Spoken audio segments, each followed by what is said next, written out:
में स्वागत आपका। मैं हूं योगेंद्र, आप देख रहे हैं खास खबर। और खास खबर में हम बात करेंगे इजराइल ईरान युद्ध की। अमेरिका रविवार से अपनी दस्तक उसमें दे दी। पहले रणनीति चर्चाएं भी थी, ट्रंप के आए दिन ट्वीट, कभी हाँ कभी ना, लेकिन कुछ इस तरह की स्थितियां बन रही थी। हमारे साथ जब पिछली बार हमने चर्चा की थी तो हमारे अतिथि जो आज भी जुड़े हुए हैं, भारतीय फॉरेन सर्विसेज के पूर्व अधिकारी गौरीशंकर गुप्ता जी और कटेवा साहब जो पूर्व लेफ्टिनेंट जनरल हैं, इन्होंने बताया भी था कि ये कहना मुश्किल है कि अमेरिका नहीं आएगा। अमेरिका पूरी तरह से इस युद्ध में शामिल होगा। अमेरिका के अपने कुछ एजेंडे हैं, उनके तहत वो जरूर आएगा। और वही हुआ। संडे के भारतीय समय के अनुसार सुबह 4:30 बजे अपनी दस्तक दे दी और बम्बारमेंट हुआ। जो लग रहा था कि ये कुछ एटॉमिक स्टेशन से हैं, उन्हें ध्वस्त करना चाहिए, वो उन्होंने किया, लेकिन ईरान ने उसे खारिज किया है कि हमारा कोई नुकसान नहीं हुआ है। इसी बीच ईरान के विदेश मंत्री ने पुतिन से मॉस्को में मुलाकात की है। तो चले पूरी चर्चा में आज हमारे साथ नए अतिथि के रूप में रचित गुप्ता जी हैं, जो आर्थिक मामलों के विशेषज्ञ हैं, वो भी आज रहेंगे। स्क्रीन पे तमाम आप चीज देख रहे हैं कि किसने बम बरसाई, किसने क्या किया, कुछ हासिल हुआ नहीं हुआ, कौन कहाँ मुलाकात कर रहा है, लेकिन हम कुछ लॉजिक हैं जिनके साथ में एजेंडे को लेकर के आगे बढ़ेंगे। हमारे साथ जो अतिथि हैं उन्हीं से चर्चा करेंगे। मैं गुप्ता साहब के पास में जाना चाहूंगा, गौरीशंकर जी के पास में। सर, आपने संदेह जताया था जब हम फ्राइडे सैटरडे को बात कर रहे थे कि पुतिन के ट्वीट्स पे यकीन मत करिए, वो कुछ एक्शन अलग हो सकते हैं और अमेरिका में पर्टिकुलर एक व्यक्ति की वजह से चीजें गवर्न नहीं होती हैं। कुछ सिस्टम चल रहा था। मेरी आपसे बात भी हो रही थी, आपने कुछ क्लू भी दिए थे कि अमेरिका को खुद को खतरा महसूस होता है। सालों से, आज ट्रंप का ये इसमें वो नहीं है, सालों से ये पृष्ठभूमि बन चुकी थी कि ईरान परमाणु बम तैयार कर रहा है, हमें उसे ध्वस्त करना है। तो क्या ये माना जा सकता है कि पहले से जो चीजें बनी आ रही थी, एक अमेरिका को एक संदेह था, ट्रंप ने हिम्मत कहूं या ट्रंप का एजेंडा है, वो उसमें उन्होंने उसी तरह से एक्शन किया है, जिसे अपना मिडनाइट हैमर एक ऑपरेशन का नाम दिया, उसके तहत ये हमला किया।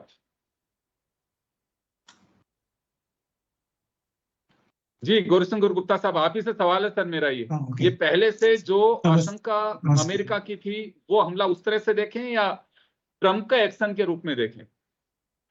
नमस्कार योगेंद्र जी। देखिए, मेरी थिंकिंग इस पे बड़ी क्लियर है कि अगर आप पिछले 15 से 20 साल का इतिहास देखेंगे अमेरिका का जी, तो वो हमेशा ईरान को ये कहते आए हैं कि आपको न्यूक्लियर बम नहीं रखना चाहिए, ये देश के हित में नहीं है, रीजन के हित में नहीं है और विश्व के हित में नहीं है। ये ऐसे स्टेटमेंट G7 ने भी कई बार इश्यू किए हैं। आप G7 की मीटिंग्स देखें, उनमें कई बार ऐसे स्टेटमेंट्स आए हैं और पुराने प्रेसिडेंट, चाहे वो बाइडेन रहे हों, उनके पहले जो भी थे, उन्होंने भी ऐसे स्टेटमेंट दिए हैं। तो ये एक प्रक्रिया काफी लंबे समय से चल रही थी कि ये ईरान का जो न्यूक्लियर प्रोग्राम है, ये राष्ट्र के हित में, रीजन के हित में और संसार के हित में नहीं है। तो इसके ऊपर कदम कैसे लिया जाए, ये एक बड़ा प्रश्न था। तो पहले आपको पता है कि जेनेवा में टॉक्स हुई थी, एक एग्रीमेंट ओबामा के टाइम पे साइन हुआ था और फिर ट्रंप ने आके उसको एग्रीमेंट को डिसमेंटल कर दिया था और फिर दोबारा कुछ एग्रीमेंट करने की कोशिश की गई थी। तो पिछले 20 साल से प्रयास चल रहा था कि ईरान को कैसे रोका जाए। अभी जो ये मौका मिला है, इसका कारण बड़ा क्लियर है। एक तो क्या है कि इजराइल ने जो ईरान के प्रॉक्सीज हैं, जो हमास था, हिजबुल्लाह था, और आपके ये जो हैं हुतीज हैं, इनको काफी हद तक क्रिपल कर दिया। पिछले 2 साल में, 1.5 साल में इन्होंने इनके ऊपर अटैक करके उनकी लीडरशिप, उनके हथियार और उनके जो और चीजें थी उनको क्रिपल कर दिया। फिर इसके साथ सीरिया में तख्ता पलट हो गया, तो वहां पर उनको शरण मिलना बिल्कुल बंद हो गया। तो इन सब चीजों को देखते हुए फिर इजराइल ने फिर से जो रिपोर्ट आई IAEA की, कि ईरान ने जो है काफी कुछ मटेरियल 60% पर रिफाइन कर लिया है, और उन्होंने इस मटेरियल को पूरी तरह से डिस्क्लोज नहीं किया है। इस रिपोर्ट के आते ही इजराइल ने इमीडिएटली ईरान के ऊपर अटैक करना शुरू कर दिया, और उनके बस में ये नहीं था कि उनके न्यूक्लियर इंस्टॉलेशन को कंट्रोल किया जाए, वो सिर्फ अमेरिका ही कर सकता था। तो ये करने के बाद उनका जब एयर स्पेस पे पूरा कंट्रोल हो गया, तो उन्होंने अमेरिका से निवेदन किया, उनके ऊपर प्रेशर डाला, और उनको कहा कि यह स्टेप आपको लेना चाहिए, इससे अच्छा समय नहीं मिलेगा ईरानियन न्यूक्लियर इंस्टॉलेशन को खत्म करने का। तो फिर ट्रंप ने ये निर्णय लिया, और ये कुछ सर्कमस्टांसेस ऐसे बने कि ट्रंप ने भी ये देखा कि ये गोल्डन अपॉर्चुनिटी है। इसके पहले और इसके बाद ऐसी अपॉर्चुनिटी आई नहीं थी कि आप ईरान के ऊपर पूरी तरह से अटैक करके इनको खत्म कर दें। तो ये सिचुएशन को देखते हुए उन्होंने इमीडिएटली ये अटैक कर दिया। अब इसमें एक ही बड़ी क्वेश्चन मार्क पैदा हो रहा है कि जो फोदोर का जो इनका इंस्टॉलेशन था, जो पहाड़ों के अंदर है, उसमें से आपने देखा होगा इंटरनेट पे काफी पिक्चर्स आए हैं कि करीब 18 ट्रक के जो अटैक हुआ उसके 1 या 2 दिन पहले वहां से उन्होंने आए हैं माल और निकाल गुजर लिया। के गए हैं। तो कई लोगों का ये मानना है, और वेस्टर्न प्रेस का भी कुछ हद तक मानना है, कि हो सकता है कि ईरान ने अपने जितना भी एनरिच्ड मटेरियल था न्यूक्लियर, उसको वहां से उस समय ट्रांसफर कर दिया। ये जो अटैक हुआ है अमेरिका का, शायद उससे उसको कोई डैमेज नहीं हुआ। और इसकी पुष्टि इस चीज से भी होती है कि इस साइट के ऊपर बिल्कुल भी न्यूक्लियर रेडिएशन नहीं आया। ये IAEA ने भी कंफर्म किया है कि न्यूक्लियर रेडिएशन तीनों साइट्स पे नहीं आया, लेकिन और दोनों साइट्स पे तो आना भी नहीं था। ये जो साइट है जहां पे न्यूक्लियर रिफाइंड मटेरियल स्टोर था, यहाँ जरूर आना चाहिए था, और कुछ ना कुछ मूवमेंट होना चाहिए था, वो कहीं नोटिस नहीं हुआ। तो ये एक जी बड़ा क्वेश्चन मार्क अब बन गया है कि ये जो अटैक हुआ, ये सक्सेसफुल रहा या या ईरान ने नहीं। इनको पूरी तरह से डिसीव कर दिया। ये जी क्वेश्चन बना हुआ है, और इसके ऊपर प्रश्न उठाते रहेंगे। और मेरे को लगता है कि ईरान काफी निश्चिंत सा नजर आ रहा है अभी तक। वो फायदा भी उठा रहा है कि हमारी सोवरेनिटी के ऊपर हमला किया गया, उसका हम फायदा उठा रहे हैं, लेकिन साइमल्टेनियसली उसने अमेरिका के अगेंस्ट में कोई एक्शन भी अभी तक नहीं लिया है। तो ये हो सकता बिल्कुल। है कि इसी वजह से उन्होंने एक्शन नहीं लिया हो। अब आगे 24 घंटे में अगर एक्शन नहीं लेता ईरान, तो मेरा ये मानना है कि उनका जो बेसिक चीज थी, जो 60% एनरिच्ड यूरेनियम, जिसकी क्वांटिटी 200 से 400 किलोग्राम के बीच बताई जाती है, वो उन्होंने किसी तरह से बचा लिया है।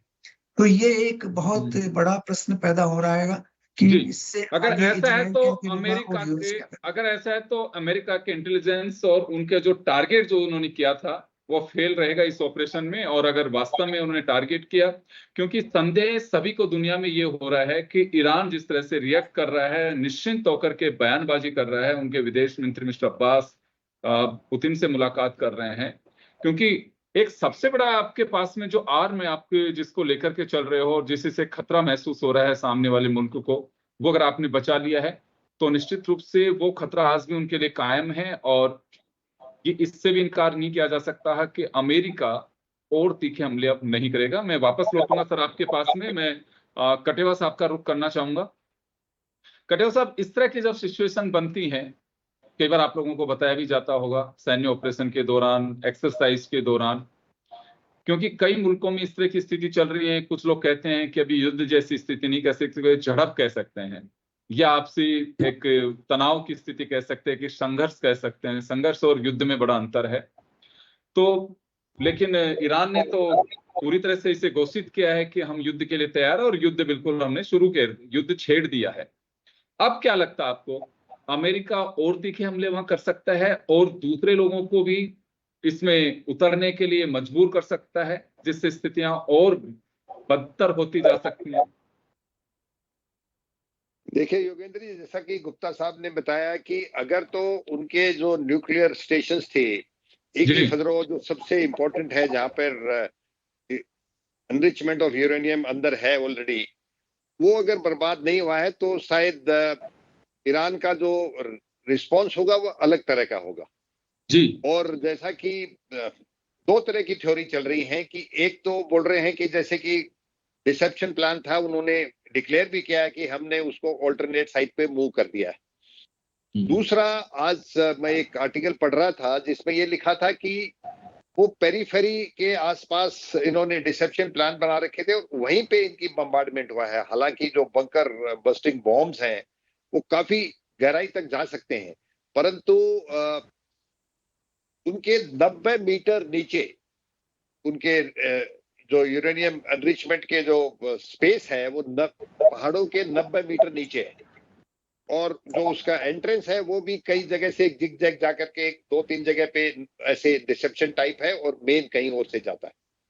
तो वो हमला अगर ये इफेक्टिव भी हुआ है तो उस जगह तक बॉम्ब का पहुंचना तकरीबन नामुमकिन लगता है। 90 मीटर पहाड़ को छेद करके जाना किसी भी, हालांकि उन्होंने 6 ऐसे बॉम्ब डाले हैं जो और कहीं आज तक नहीं डाले, कहीं इस्तेमाल नहीं हुए। ये कहा जाता है 60 से 65 मीटर तक वो लोग गहराई तक भी अपने टारगेट को पूरा कर सकते हैं। हाँ, वो जा सकते हैं, पर क्योंकि ये पहाड़ी इलाका है और कंक्रीट है और बहुत जबरदस्त है, तो 60-65 होने से भी उन्होंने 90 मीटर के नीचे के ऊपर ये जगह बना रखी है। और ईरान ने तो खुल के बोला है कि हमने उसको ऑल्टरनेट साइट पे मूव कर दिया है। दूसरी बात है कि कोई रेडिएशन का एमिशन नहीं हुआ है, तो ये तो एक बात तय है कि वो फैसिलिटी वहां पे उस पे कोई उसको नुकसान नहीं हुआ है। अगर नुकसान होता तो आसपास के इलाके में थोड़ा बहुत न्यूक्लियर एमिशन, और जो इंटरनेशनल वॉचडॉग है वो अभी तक बता देता कि यहाँ पे कोई चीज अगर उनको बर्बाद किया होता तो जरूर वो उसके एमिशन निकलते और उसके टेल साइंस नजर आते। तो जहां तक लगता है कि अभी तक ये हुआ नहीं है। परंतु दूसरी बात है कि ईरान चाहता है कि वो इजराइल को तो टैकल कर लेगा। वो वहां पे मिडिल ईस्ट में तकरीबन 60 से ज्यादा उनकी यूएस की बेसेस हैं, और वो बेसेस इतनी अच्छी तरह से प्रोटेक्टेड नहीं है, एडी की पूरा कवर नहीं है जैसे कि नॉर्मल देश के अंदर होता है। तो दूसरी बात है कि जो इनके प्रॉक्सीज हैं, जो हमास और हिजबुल्लाह और हौतीस, ये चारों ये मिल करके इनके पास खत्म तो वो उनको हो गए हैं, उनकी लीडरशिप खत्म हो गई है, कमर टूट गई है, पर ये नहीं है कि उनके पास बिल्कुल कुछ नहीं है। जो सेकंड रंग लीडरशिप है और जो वहां के लोग हैं वो धीरे धीरे मोटिवेट होकर के रैंक्स को ज्वाइन करते रहते हैं। तो वो सब मिलकर के अगर एक आधी या तो इनकी शिप पे हमला करें या इनकी बेसिस के ऊपर कोई मिसाइल अटैक करें, ये अगर हो गया तो फिर ये लड़ाई आगे कहां तक जाएगी इसका पता नहीं है। दूसरी बात एक और योगेंद्र जी, आज ईरान के फॉरेन मिनिस्टर रशिया गए हैं और आज पुतिन से उनकी मुलाकात हुई। पुतिन का एक स्टेटमेंट आया है कि ऐसे समय में हमें ईरान के देशवासियों को मदद करनी चाहिए। इसका क्या मायने लगा सकते हो, ये तो आने वाला समय बताएगा। बिल्कुल आप सही करें, क्योंकि उन्होंने ये भी नहीं कहा कि हम विचार कर रहे हैं कि हम, बिल्कुल एकदम सपाट कहा है उन्होंने कि जो मदद होगी एक पूरी तरह से हम मदद करेंगे। हाँ, तो जो मदद है इंटरनेशनल नेशन में क्या मदद करेंगे, वो आर्मामेंट और हथियारों की मदद है। परंतु क्योंकि रशिया यूक्रेन के साथ ऑलरेडी एक लड़ाई लड़ रहा है 3 साल से, और इतनी पूरी तरह से मदद नहीं कर पाएगा। चीन का तरफ से कोई जवाब नहीं आया है। हमारे हिंदुस्तान के फॉरेन मिनिस्ट्री से कोई इसका किसी भी तरह का कोई स्ट्रॉन्ग स्टेटमेंट नहीं आया है। हालांकि पाकिस्तान से ये अमेरिका के जो हमला हुआ है उसकी उन्होंने निंदा की है, और काफी देशों ने और भी निंदा की है। हमारी तरफ से बड़ा ही गार्डेड एक रिस्पॉन्स आया है, क्योंकि हमारे लिए ईरान और इजराइल दोनों ही हमारे लिए इम्पोर्टेंट है। एक से हम ऑयल वगैरह लेते हैं, दूसरा हमारा उनके साथ डिफेंस के अग्रीमेंट है, डिफेंस टाई अप है कई चीजों के। तो ये बहुत ही एक टाइट रोप वॉक है हमारे लिए, देश के लिए। और देखो हमारी डिप्लोमेसी, हमारी गवर्नमेंट किस तरह का रुख अपनाती है। जी बिल्कुल। वैसे तो खैर भारत का अपना सीधा स्टैंड है, आज तक भी यही रहा है कि हम किसी के पछड़े में नहीं फंसेंगे, जैसे कहा जाता है काम भाषा की हम बात करें तो। लेकिन आप फंसेंगे तो नहीं, लेकिन आप उस उलझन में जरूर जा सकते हैं। जैसे अभी हम देख रहे हैं कि एक वहां से जलडमरू है, उसका अगर वहां से बंद कर देते हैं ये हार्मुज, तो 28% ऑयल वहीं से निकल करके आता है। और जब वहां की पार्लियामेंट ने डिक्लेयर भी कर दिया कि हम इस चीज पे इसको यूज नहीं करने देंगे, तो वो भी एक लड़ाई का बड़ा कारण बन सकता है। और इस पे मैं रचित गुप्ता साहब का से जानना चाहूंगा कि सर 48% एशिया में ऑयल प्रोडक्शन है हमारा, क्रूड ऑयल का, जिसमें 12% अकेले ईरान में है। और ईरान कह रहा है कि हम जिस मार्ग से दुनिया में ऑयल सप्लाई हो रहा है लगभग 28%, हम उससे यूज नहीं करने देंगे। जाहिर सी बात है, नहीं होने देंगे तो अमेरिका, इजराइल उसको भी अपना एक युद्ध स्पेस कायम करेंगे कि वहां पे लड़ाई हो, उधर से वो भी अपना जो भी बचाव वो करेंगे, हमला भी कर सकते हैं। लेकिन चलिए ये सब चीजें होंगी, दुनिया पे अब इस लड़ाई का क्या फर्क पड़ेगा, या अगर ये लड़ाई अभी कुछ ही दिन में बंद होती है तो ज्यादा नुकसान नहीं है, या लंबी चलती है तो क्या सावधान रहना होगा। हम चले भारत की बात कर लेते हैं। योगेंद्र जी आपको नमस्कार, फेलो पैनलिस्ट को भी नमस्कार, और thank you for having me here. एक छोटा सा करेक्शन, नाम रचित खंडेलवाल है। और देखिए अब जो हम पूरी सिचुएशन डेवलप होते हुए देख रहे हैं, precisely this is not for the first time कि हम जियोपॉलिटिकल टेंशन इस तरीके से देख रहे हैं। और ये पूरा का पूरा सिचुएशन जो भी डेवलप हो रहा है, ये कहीं ना कहीं डिस्काउंट हो चुका है ऑलरेडी। अब मैं आपको क्यों बोल रहा हूँ, आप अगर WTI क्रूड प्राइस देखेंगे और $56-57 पे उस टाइम पहले ही ये ट्रेड कर रहा था, और जिस तरीके से सारी सिचुएशन आपको डेवलप होती हुई दिखी, अब वो एक हायर लेवल पे ट्रेड कर रहा है, अराउंड 20% जंप उसने ऑलरेडी ले लिया है। तो कहीं ना कहीं, क्योंकि हम बोलते हैं फाइनेंशियल मार्केट्स को जो हम बहुत क्लोजली स्टडी करते हैं, कि जो टेक्निकल प्राइसिंग होती है, जो किसी भी कमोडिटी की प्राइसिंग होती है या किसी भी एसेट की प्राइसिंग होती है, वो 5 मिनट पहले की पूरी न्यूज को ना डिस्काउंट करके रख दिया होता है। WTI जिस तरीके से रिएक्ट कर रहा है, समहाउ मुझे ऐसा लगता है कि we are just trying to overread the situation. And why do we say so? क्योंकि देखिए यूएस ने जो अटैक किया वो कहीं ना कहीं यूएस ने पहले ही अनाउंस कर दिया था। उसके लिए आप देखें ईरान, जिस तरीके के अभी हमारे फेलो पैनलिस्ट ने भी आपको बताया कि वहां से रेडिएशन नहीं निकली, ईरान भी तैयार हो गया था। एंड एक बात हो जाती है ना कि न्यूज गैदर करने के लिए, अटेंशन गैदर करने के लिए at times you just give out statements कि हम ऐसा कर देंगे, हम वैसा कर देंगे। रियलिटी एग्जिस्ट्स कि it is very difficult to mobilize such kind of things. आप अगर उसको बंद कर देते हैं तो रिटेलिएशन बहुत जगह से हो सकता है। आप अगर उसको बंद कर देते हैं तो आप ग्लोबल फ्रंट पे भी एक वीकर पोजीशन पे आ जाते हैं, जो कि ईरान अभी है नहीं उस सिचुएशन में। You are not in a dominating position जो आप रैंडमली आगे बोल देंगे कि हमने कर दिया, now what. And even if they do that, देखिए प्रैक्टिकली पूरा ग्लोब अगर देखेंगे ना, इतना अनसर्टेन टाइम से चल रहा है कि यूएस भी अपने डिसीजंस के साथ ज्यादा टाइम तक स्टिक अराउंड नहीं कर पा रहा है। अभी आप यूएस में देखिए, जो टैरिफ वॉर वाली उन्होंने सिचुएशन क्रिएट की थी, they had to come out of it. उनके वहां पे सिविल वॉर सिचुएशन टाइप सारा डेवलपमेंट हो गया है। सिमिलरली आप देखेंगे ईरान में भी बहुत रिटेलिएशन हो जाएगा, एंड दैट इज समथिंग जो हम देख रहे हैं, बहुत एक्सट्रीम लेवल पे हम बात कर रहे हैं। अभी at the very face of it मुझे कुछ भी ऐसा होता हुआ नहीं दिखता है। जब रशिया यूक्रेन वॉर चालू हुआ था, आज आप उसको भी देखिए 2.5-3 साल हो गए, हमने उसको भी ओवररीड करने की कोशिश करी थी कि क्या हो जाएगा, दुनिया का नक्शा बदल जाएगा, एक तरीके का पूरा पोलराइजेशन हो जाएगी, पूरी दुनिया 2 हिस्सों में बढ़ जाएगी। The world is way more sensible now. इन छोटी छोटी चीजों पे कोई भी बहुत ज्यादा रिएक्शन अब आना बंद हो गया है। आप इनफैक्ट इंडियन मार्केट्स को ही देख लीजिए, जिस तरीके से रिएक्शन था, एक दिन का रिएक्शन था, and now they are back to normal, आराम से सारा काम चल रहा है। तो it is nothing much to overread into this. कोई भी एक्सट्रीम मूवमेंट अभी नहीं होता हुआ दिखता जब तक पोलराइजेशन नहीं डेवलप हो जाती है, जिसके लिए हमें थोड़ा सा क्लोज वॉच रखना होगा। Where in North Korea, Russia, China coming together. India फिर थोड़ा सा एक प्रॉब्लम में इसलिए आ जाएगा क्योंकि इंडिया ऑलरेडी इसराइल के साथ एक अच्छा रिलेशनशिप शेयर करता है। इंडिया के लिए सिचुएशन थोड़ी सी डाइसी हो जाएगी। जब तक वो नहीं होता, we have to wait and watch, nothing much to read. जी बिल्कुल, आप सही कह रहे हैं। अभी जल्दबाजी होगी, इसी वजह से मैंने कहा कि या ये मान के चल सकते हैं कि अभी ऐसी कोई घबराने वाली बात नहीं है, और उसके बाद अगर लंबी लड़ाई चलती है तो एक मुल्क नहीं है जिसके में क्रूड ऑयल निकलता हो या फिर ऑयल प्रोडक्शन होता है, दूसरे और भी जगह जहां से ऑयल लिया जा सकता है। चलिए, अभी मैं वापस एक बार गुप्ता साहब का रुख करना चाहूंगा, गौरीशंकर जी का। सर, 2-3 चीजें हैं। अभी पाकिस्तान के साथ में मुलाकात हुई, क्या एक इस तरह की एक प्लेटफॉर्म तैयार कर रहे हैं अमेरिका या ट्रम्प कि इन फ्यूचर लड़ाई लंबी चलती है तो हम उनके स्पेस को यूज कर सकें, उनके प्लेटफॉर्म को हम यूज कर सकें? एक दूसरा, अभी जैसे रविवार को जिस तरह के अटैक्स हुए हैं, मंडे थोड़ा सा अगर हम देखें तो लाइटली फ्री महसूस किया गया है। दोनों तरफ से बहुत ज्यादा बम्बारमेंट जारी है, लेकिन इतना ज्यादा नहीं कहा जा सकता।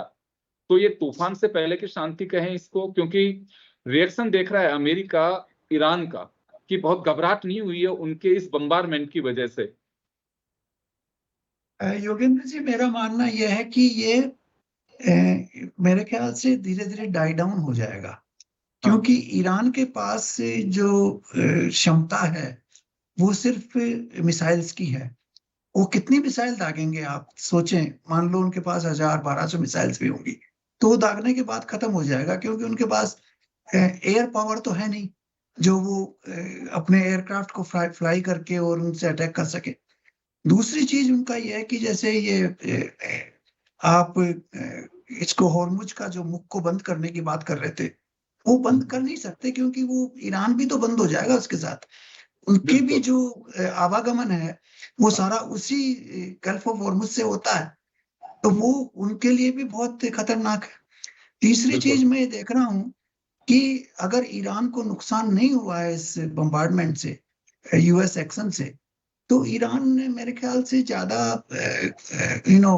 एक्सट्रीम एक्शन लेगा नहीं, क्योंकि उसको पता है कि उसके प्रॉक्सीज थोड़े वीक है, उसके पास आर्म्स इतने हैं नहीं। अगर आर्म्स की सप्लाई कुछ रशिया से और चाइना से आती है वो भी लिमिटेड होगी, तो वो एक सवाल होगा सर, कैच नहीं पाएगा। एक सवाल होगा, रसिया के साथ मीटिंग, रसिया का जो बयान है वो, या फिर चाइना भी पीछे से थोड़ी थोड़ी चर्चाएं कर रहा है, तो यहाँ ये माना जा सकता है कि अमेरिका की तरह रसिया भी उतर सकता है ईरान के साथ? नहीं, मैंने पहले भी कहा था कि न रसिया उतरेगा न चाइना उतरेगा न कोई और कंट्री उतरेगा। ये डायरेक्ट वार में कोई नहीं आएगा। मैक्सिमम वो उनको लॉजिस्टिक सपोर्ट या थोड़े आर्म्स की सप्लाई कर सकते हैं, वो भी लिमिटेड वे में, क्योंकि इस समय बड़ा मुश्किल है आर्म्स की सप्लाई करना भी। तो थोड़े बहुत मिसाइल्स, ड्रोन्स वगैरह कहीं आ सकते हैं, बट बड़े लिमिटेड क्वांटिटी में। तो ईरान के पास बड़े कंस्ट्रेंट हैं अभी कि इस वार को प्रोलॉन्ग करने के लिए, तो वो रास्ता ढूंढेगा कि किसी तरह से ये वार धीरे धीरे खत्म हो जाए और ज्यादा आगे नहीं बढ़े, क्योंकि उसके जो रीजन है ना, उसमें सऊदी और बाकी अरब वर्ल्ड उसके साथ नहीं है। पाकिस्तान ने भी बड़ा क्लियर हो गया कि वो धोखा दे सकते हैं। एक्चुअली कई लोग ये स्पेकुलेट कर रहे हैं कि ये जो प्लेन्स है ना, वो डियागो गार्सिया से फ्लाई करके पाकिस्तान एयर स्पेस से अमेरिका में गए हैं, तो पाकिस्तान ने अपना एयर स्पेस यूज करने की कुछ इजाजत दी है। ये एक स्पेकुलेशन है, मैं नहीं कह सकता कि ये कंफर्म्ड है, क्योंकि यूएस तो कह रहा है कि यूएसए से आए, लेकिन मेरे को लगता नहीं कि वो सच्चाई है। और दूसरी, और भी कई पाकिस्तान के साथ कोई ना कोई समझौता जरूर हुआ है। जब मुनीर का लंच था, तो वो पाकिस्तान धोखा दे सकता है ईरान को। इस चीज को देखते हुए ईरान इस युद्ध को बहुत आगे बढ़ाना नहीं चाहेगा, मेरा ये मानना है। बिल्कुल, आप सही कह रहे हैं। मैं कटेवा साहब आपका और रचित सर का रुख करना चाहूंगा। एक मिनट दूंगा आप लोगों को मैं। आपको क्या लगता है कटेवा साहब कि ये, क्योंकि एक पक्ष को पहले भी पुतिन ने कहा, माफ करेगा, ट्रंप ने कहा है कि या तो ईरान सरेंडर करेगा, लेकिन क्या सरेंडर की लैंग्वेज में की तरह हम कह सकते हैं, या फिर एक समझौते के लिए कोई तीसरा बीच में आ सकता है जो कहा जा सके कि नहीं, अभी इस युद्ध को बंद करिए? देखिए योगेंद्र जी, इस युद्ध का सबसे ज्यादा जो अभी फर्क पड़ रहा है वो इजराइल ने क्या किया है कि इजराइल ने फुल फ्लेजेड वॉर इराक के साथ लड़ा था कई साल पहले, और उसके बाद ये हमास, हिजबुल्लाह और हौती जी सिर्फ ये उग्रवाद के ग्रुप हैं छोटे मोटे, प्रॉपर कोई आर्मी नहीं है। तो इनको जब इनके खिलाफ लड़ाई लड़ते थे तो इजराइल की जो पब्लिक थी वो आराम से रह रही थी, उन्हें कोई खतरा नहीं था। ये पहली बार है कि अभी इस लड़ाई के बाद इजराइल के सिविल एरियाज के ऊपर मिसाइल अटैक हो रहे हैं, डैमेज हो रहा है, और वहां पर काफी सारे जो वहां के इजराइल के लोग हैं वो हताहत हो रहे हैं। इसमें जो वहां के प्रधानमंत्री के खिलाफ जो आवाज उठ रही थी वो भी मजबूत होकर आगे उठेगी। दूसरी बात क्या है कि ये सोच रहे थे अमेरिका और इजराइल की ईरान के अंदर खेमेनी के खिलाफ एक माहौल बन रहा है, वो भी गलत साबित हुआ, क्योंकि इस हमले के बाद पूरा का पूरा ईरान की जो आवाम थी वो पूरा एक साथ मिल करके सरकार के पीछे खड़े हो गए हैं। तो इस हिसाब से एक तरफ की सरकार के खिलाफ बगावत के मतलब जो चाह रहे हैं कि लड़ाई नहीं होनी चाहिए थी, क्योंकि इजराइल के जो यंगस्टर थे 20, 25, 30 साल के लोग थे, उन्होंने इस तरह के हमले अपने उनके सिविल इलाकों में नहीं देखे। एक सिर्फ हमास ने जो बड़ा हमला किया था पिछली बार अक्टूबर, उसको छोड़ करके इस तरह के बड़े हमले नहीं हुए। तो वो भी चाहते हैं कि ये बंद हो जाए लड़ाई, और एक फेस सेविंग हो गया कि अमेरिका ने उनके न्यूक्लियर साइट्स को बर्बाद कर दिया। ये एक वो मीडिया के थ्रू वो चला रहे हैं कि ये सक्सेसफुल रहा। और इसी तरह से ईरान के भी दबाव है, क्योंकि जैसा कि गुप्ता साहब ने बताया उनका एयरफोर्स और एयर डिफेंस बहुत कमजोर है, और इजराइल ने एयर सुप्रीमेसी एस्टेब्लिश कर ली थी, और अमेरिका को बता दिया था कि अभी अगर उनके आएंगे फाइटर्स तो वो आराम से अपना जो टारगेट के ऊपर बॉम्ब गिरा करके वापस जा सकते हैं, वापस जा सकते हैं। हाँ, तो वो एक एयरफोर्स, परंतु उनकी जो मिसाइल बनाने की काबिलियत है वो बहुत पोटेंट है। और एक जो उनकी सप्लाई लाइन थी वो रशिया भी लेकर गया है ईरान से उनको बनाने के लिए कैसे बन सकती हैं ये मिसाइल्स, और उनके हाइपरसोनिक मिसाइल्स हैं वो काफी पोटेंट है, और टारगेट जो एरिया टारगेट है, पिन पॉइंट टारगेट्स हैं, बिल्डिंग्स हैं, उनमें काफी वो नुकसान पहुंचा सकती हैं। तो इजराइल एक बहुत छोटा देश है, बहुत कम लोग हैं वहां पे। अगर वहां के अगर ईरान के 100 आदमी मरते हैं, इराक के 10 इजराइल के 10 मरते हैं, तो इजराइल खत्म हो जाएगा। ईरान हमारे हिंदुस्तान से आधी साइज का देश है। तो कुल मिलाकर के इजराइल पे भी प्रेशर है और ईरान पे तो प्रेशर है ही, क्योंकि वो नहीं चाहते कि इस तरह की हमला आगे बढ़े। अमेरिका एक ऐसा एक देश है जिसका डर सारी दुनिया को है, पर अमेरिका ने जहां भी जाके फुल इन्वॉल्वमेंट किया है, आप इतिहास देख लीजिए, वियतनाम से शुरू कीजिए, वियतनाम में देखे, लीबिया में देखे, अफगानिस्तान में देखे, इराक में देखे, जहां भी उन्होंने लड़ाई लड़ी है वो उनको बहुत ही मुश्किल से वहां से भागने का जरूरत पड़ी है आखिर।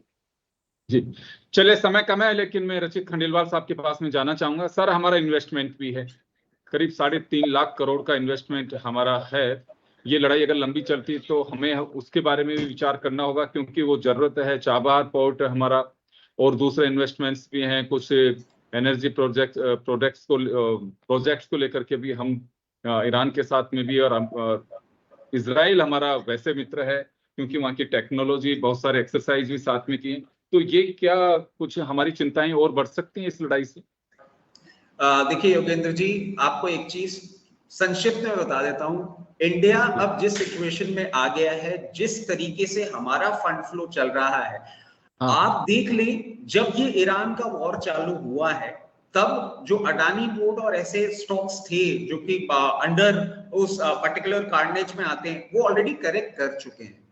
आपका इजराइल के साथ जो सिचुएशन चल रहा है, जो डिफेंस एग्रीमेंट था, डिफेंस थैंक्स टू ऑपरेशन सिंदूर, कहीं ना कहीं हमारा जिस कंट्री के साथ था, चाहे रशिया के साथ था, इजराइल के साथ था, हम आत्मनिर्भर जिस तरीके से हो चुके हैं, हमारा अब प्रैक्टिकली कोई इतना strong connect in terms of economy, in terms of technology, किसी भी देश पे इतनी डिपेंडेंसी नहीं बची है। We are the fastest growing economy, we are coming up as one of the strongest countries। मतलब आप देख लीजिए, सिंदूर is a clear case जहां पे हम दिखा सकते हैं हमारी डिफेंस कैपेबिलिटी कितनी ज्यादा स्ट्रांग है। हमको ना तो इस पर्टिकुलर वॉर से डरने की जरूरत है। आने वाले समय में आपको ऐसे और वॉर दिखेंगे। ये छोटे छोटे पॉकेट्स के डेवलपमेंट हो रहे हैं, क्योंकि ग्रेजुअली अब जिस तरीके से पूरा वर्ल्ड तैयार हो चुका है और एनिमोसिटी आ चुकी है ना, हम वर्ल्ड वॉर 3 तो करेंगे। If not today, not tomorrow, down the line, year and a half, 2 years, nobody knows। ये वर्ल्ड वॉर 3 की तैयारी हो रही है। आपने पहले भी देखा है 2 वर्ल्ड वॉर्स में इसी तरीके से पूरा सिस्टम और पोलराइजेशन हुआ था। So we don't have to worry much. अगर वर्ल्ड वॉर होता भी है हम लास्ट में आएंगे and we are in safe hands. Investments में कोई प्रॉब्लम नहीं है। जी बिल्कुल, समय कम है क्योंकि भाई बहुत ही महत्वपूर्ण यूएनएससी की बैठक भी चल रही है, जिसके लेकर के भी कुछ रिजल्ट सामने आएंगे। क्योंकि रिजल्ट तो क्या सामने आने हैं, लेकिन कौन किसकी हमले को जायज नहीं ठहराया जा सकता, ये सब चीजें चलेंगी। लेकिन फिलहाल मैं माफी चाहूंगा और आप सभी का बहुत बहुत शुक्रिया, और खास खबर में इतना ही। दीजिए इजाजत। नमस्कार।